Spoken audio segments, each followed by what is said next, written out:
Hi, Jamie Pennebaker here. I'm here with Sam, and Francis had asked us to give a quick overview of some of the things we learned in teaching a large online class. We're not experts on Zoom, but we do have some ideas that might be of value. Sam. Yeah, I think the first thing that we learned very quickly was not to think about this as taking a in-person lecture and just transferring it wholesale into this new format. The way to think about it was, okay, what does this new format allow you to do? What kind of new opportunities in terms of technologies and relationships with the students does it set up? And that essentially sets you on a different structure and a different path for the lecture. And what I think is important here is as we got into this, we started to rethink the very nature of education, what our relationship with the students was, the relationship of our material, and the importance of is the essence of what we're trying to convey to students. Yeah, and I think, and we noticed that straight away that they had a different relationship with us. Students would approach us on campus in a completely new way, feeling they essentially knew us. And that's because we are there with them in their living rooms, in the cafes, wherever it is they're watching us. So it sets up a much more kind of personal link with the students. To get into this, one of the things that we learned right off was that this is a system that is cold.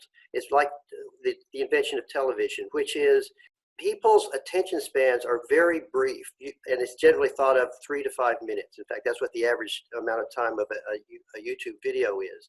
How can we now take advantage of this 3 to 5 minute span of attention and use that in constructing a course? We don't have to fill a class for an hour and 15 minutes or 50 minutes. There's no law that says we can't have a series of shorter modules that might be just 5 or 10 minutes each.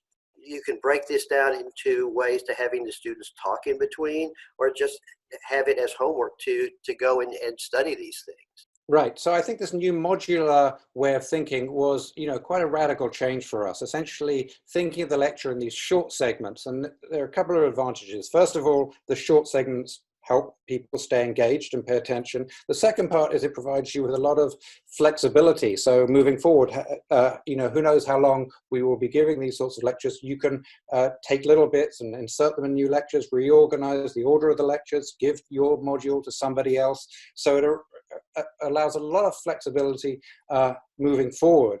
And it really kind of then pushes you to think about, well, how am I going to break this up? What are the different things I can do? I don't want lecture module, lecture module, lecture module. What else can I do to vary it up a little bit? And some of the things that Sam and I have tried are, we almost always will have an expert. So we will interview somebody, again, about 5 minutes. And Zoom is great for this because you can get someone from all over the world. We often will have questionnaires. We'll have general polls. We break people using the equivalent of the breakout option within Zoom, where you can get people in groups of varying sizes to talk about issues.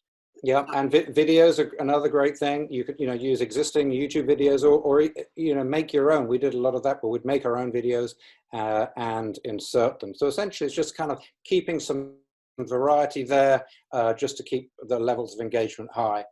And then the other thing that this sort of raises, a lot of people have been thinking about, is the issue of testing. How do you evaluate the students? So the testing issue is one that we now know, and there's a lot of literature on this, that students learn much more if there is repeated testing. If you can give a quiz every day. Now you're thinking, oh my God, how will I do that? You don't have to have a giant quiz every day. One possibility is just a single item, which even if you have 100 or 200 students in the class, if it's a single item, even if it's an open-ended question, you can grade the whole thing in under an hour.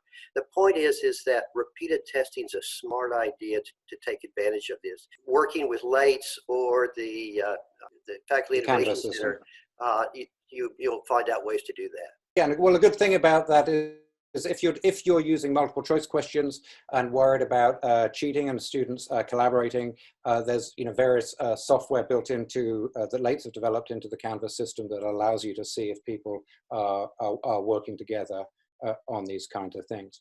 Putting on these new types of lectures is a lot of work, and it does require you to learn new skills. But I think if you do put in that work and pick up these skills, which come pretty quickly, that you can create a product that is as good, if not better, than in-person lectures, just because of the sort of the things that it allows you to do, and the new kind of relationships you can establish with the students.